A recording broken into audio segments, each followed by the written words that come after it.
What's up, everybody? George the Gamer back again with another deep dive. And, well, you guys know we've been looking into Ban.land, that crazy Minecraft Anarchy server, right? Yeah. Yeah, we've gone through the wiki. We've had those anonymous interviews. We've even analyzed some chat logs. But today, we're going right to the source. Ooh, interesting. Tell me more. We got an exclusive interview with a player who was there for all. Whoa. Waffle Iron. Oh, wow. A first-hand account from someone who lived through Ban.land's whole crazy rise and fall. That's got to be valuable. Oh, it is. And one of the first things that really jumped out at me was how Waffle Iron even found Ban.land. They were out there specifically searching for the best Anarchy servers. That's not just stumbling across it, you know what I mean? Right, right. That's someone looking for a specific experience. Exactly. And it makes you wonder what kind of player seeks out that kind of pure anarchy. Yeah, what's the mindset there? Are they just looking to break stuff, or is there something deeper going on? It's a good question, and it's something we really dug into in the interview. But here's the thing. Even in this chaotic world of Ban.land, where it's all about no rules, Waffle Iron found things to appreciate. Oh, really? Like what? They really liked the beacon waypoint system.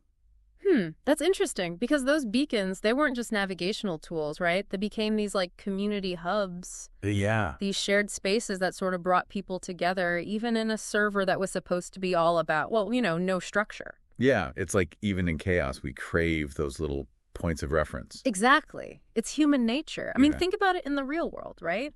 It's the markets, the plazas, the public parks. Those are the spots where people naturally congregate. Right, those are the gathering places. Even in a city that's supposed to be all about business and hustle and bustle, We still need those spaces to connect. we're social creatures at our core, no matter how much we try to rebel against it. I like that. So we've got these beacons as unexpected community builders. Yeah. But on the flip side, there were things Waffle Iron didn't like. Like they hated the crystal system. Ah, yeah, the crystal system. That was a mechanic that Wood added, I think, to try and bring in some resource management, some challenge to the server. But for a player like Waffle Iron, who was looking for pure, unadulterated freedom, They must have felt like a slap in the face. totally, like being dropped in this vast wilderness, but then told you can only walk on designated paths.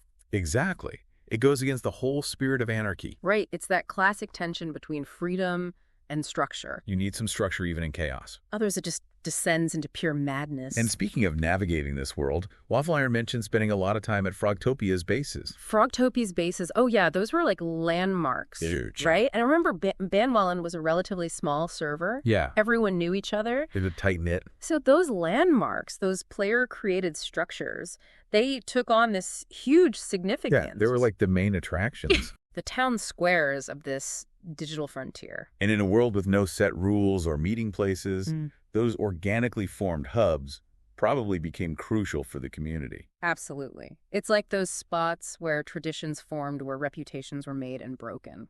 The heart of the server, in a way. Exactly. The places where the spirit of Ban.land really came alive. So we've got these beacons, the crystal system, these player-created landmarks, all shaping the landscape of the server. Yeah. But let's not forget the players themselves. I mean, they're the ones who really brought this world to life. The lifeblood of Ban.land. Exactly.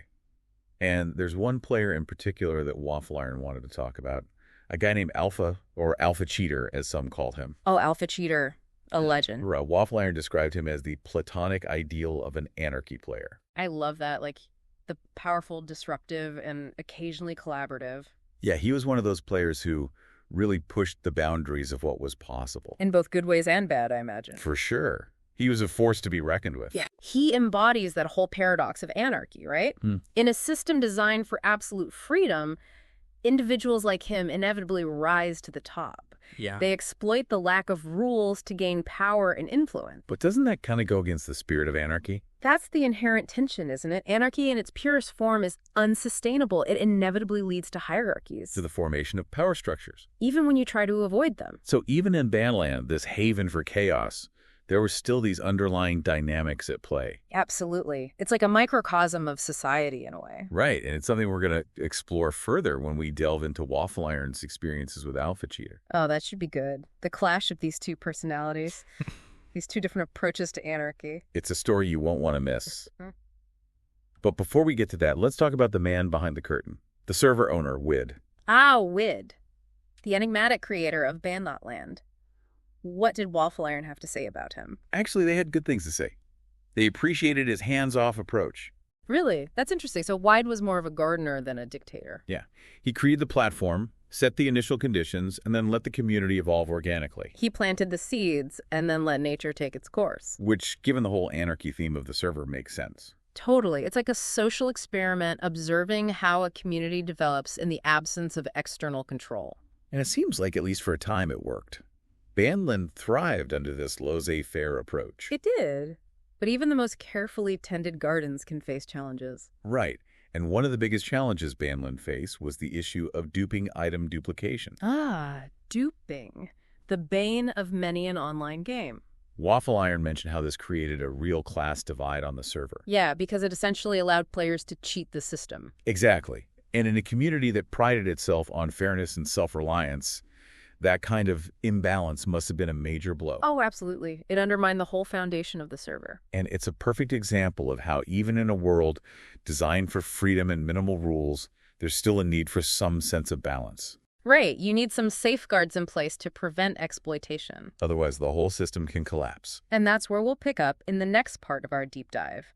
We'll explore how duping and other factors ultimately contributed to Ban.land's decline. Stay tuned, folks.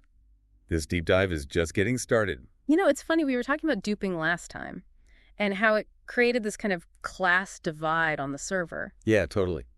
It reminds me of, those real-world economic disparities, where some people have all the advantages and others are struggling just to get by. Exactly. It's like that age-old struggle between the haves and the have-nots, but played out in a Minecraft server. It makes you wonder, is true equality really possible, even in a world that's supposed to be all about freedom and anarchy?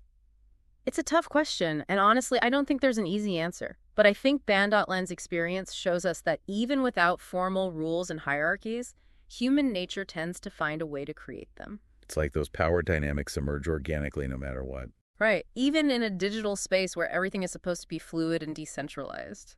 So duping was definitely a big factor in Ban.land's decline. Oh, for sure. It eroded trust, created resentment, and just generally threw things off balance. And it wasn't the only factor, right? No, Waffle Iron also mentioned a lack of updates, fewer new players joining, and, of course, the eventual easing of those COVID lockdowns. Right. Remember when everyone was stuck at home and online communities were booming? Well, things started to open back up. People's priorities shifted. Absolutely. Oh. Suddenly staying up all night mining diamonds wasn't so appealing anymore. Yeah, real life came calling. And Ban.land, like many other online communities, started to feel the effects. It's almost like a metaphor for life. These communities, they burn bright for a while, but eventually they fade away. It's the natural cycle of things. And it makes you appreciate those moments while they last. Yeah, because even though the server might be gone, the memories, the connections, those stay with you. Totally. And I think Waffle Iron really captured that sentiment in the interview. They talked about how valuable that experience was, even though it was ultimately temporary. Right. It's a reminder that the impact of a community isn't necessarily tied to its longevity. It's about the relationships you form, the experiences you share, the lessons you learn. Well said. And I think that's something we can all relate to, whether it's an online community, a school club, a sports team. Those shared experiences shape who we are. They leave a mark. And even when those groups disband or move on, we carry a piece of them with us. So as we wrap up this part of the deep dive, I want to leave you with this thought. What are the communities that have shaped you? Where have you found those connections that have made a lasting impact? Think about those experiences, both online and offline, and how they've contributed to the person you are today. Because I think that's what Waffle Iron's story is really all about. It's about recognizing the value of those shared experiences and how they continue to shape us, even after the community itself is gone. Thinking about Waffle Iron and Ban.land, it really gets you thinking about online communities in general. Yeah. Oh, totally. It's like a microcosm of everything happening in the digital world. Right. The way communities pop up and disappear. Yeah. The search for connection in all these virtual spaces. And that struggle to find the balance between freedom and structure. Yeah. Because sometimes you think about it and you're like, are these online interactions even real? Right. Are they as meaningful as the ones we have face to face? But then you hear a story like Waffle Irons, and you realize how powerful those connections can be. Absolutely. Even though the server is gone, the memories and the friendships, those things stay with you. And they shape who you are, even after the community fades away. They become part of your story. Exactly. It's like those online experiences are woven into the fabric of our lives. I like that. It's true. We bring our whole selves to these digital spaces. Yeah, our hopes, our fears, our values. And they, in turn, influence how we see the world. And I think Waffle Iron's story really highlights that. Right. They went into Ban.land, seeking freedom and chaos. But they also learned about the importance of balance. Yeah, because even in a world without rules, you still need some kind of structure.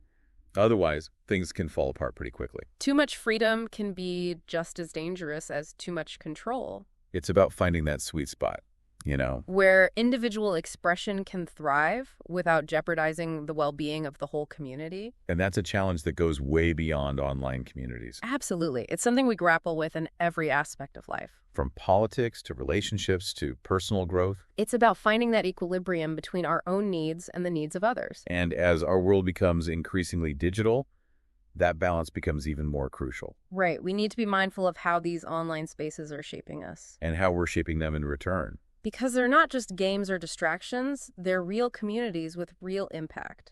So as we wrap up this deep dive, I want to leave you with one final question. All right, hit me with it. What does your ideal online community look like? Ooh, that's a good one. What values would it embody? What balance of freedom and structure would you strive for? It's something to think about, isn't it? And if you have any thoughts, we'd love to hear them down in the comments below.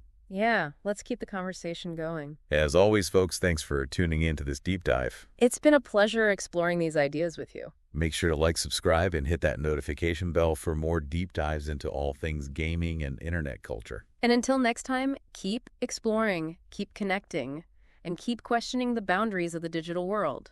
See you in the next one.